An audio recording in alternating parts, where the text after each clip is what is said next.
Hello guys, আসসালামু আলাইকুম। আমাদের সাথে আছে রাজ খান ওরফে বাদশাহ। তো আসছিলাম কি করতে আর আমি কি করতেছি, আসছিলাম শুটিং করতে আর আমি ওদেরকে ক্যামেরা ধরে ভিডিও করতেছি। কিছু করার নাই, মাঠটা পুরো খালি। তো সেই অনুযায়ী একটা ফিল নিলাম। পিছনে নায়িকা, মাঝখানে হলো ক্যামেরাম্যান। তো যাই হোক, সে ক্যামেরাম্যান জুয়েল, সে খুব সুন্দর ক্যামেরা ধরে।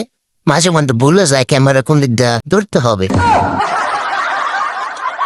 মুখ খাড়াও খুঁজতে পারে না, কারণ ভুলে যায় যে তার ভোলা রোগ আছে। আর এ হল আমাদের নায়িকা, তার পায়ের সমস্যা, এই জন্য হাতে জুতা নিয়ে ঘুরে আর ডানাতে মোবাইল। কিছু করার নাই, এটাই সামাজিকের দুর্গস অবস্থা।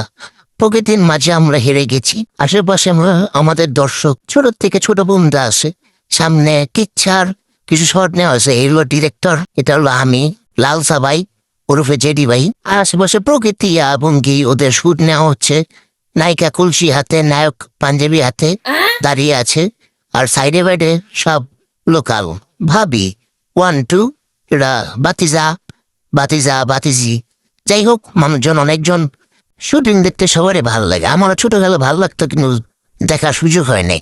যাই হোক, খালি কলিশে কি পানি আছে? না, আগে পানি চায়, খালি কলিশে পানি দিতে পারবো?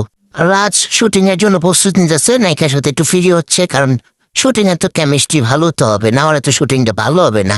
তো সেক্ষেত্রে নায়িকার সাথে কথা বলতেছে, যদি কোনো একটা মিন মাসিন হয়।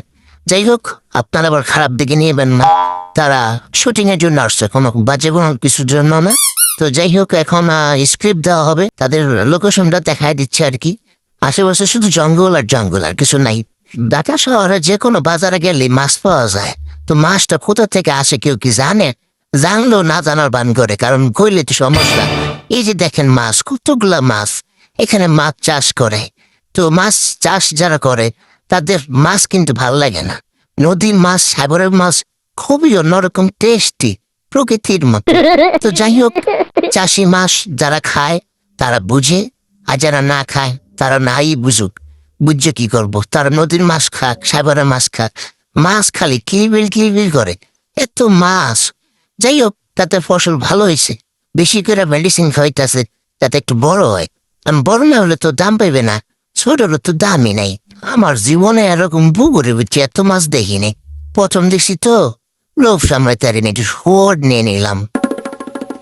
চলে আসলাম কিচ্ছার বাড়িতে।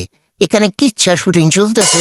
কিচ্ছা মানে গ্রামের কিছু আঞ্চলিক লোকজন নিয়ে কিছু কাহিনী বানিয়ে এটাতে গান গায়। আশেপাশে মানুষজন আবার দর্শক, এটা আমি। যাই হোক, ড্রেস চেঞ্জ করা আর কি। একটু ভাব নিলাম, যদি কোনো কাম হয়, ভাবে যদি দাম থাকে। এটা কিন্তু আমি লাল মিয়া ওরূপে জেডি জীবন। ভালো থাকবেন, সুস্থ থাকবেন, ধন্যবাদ।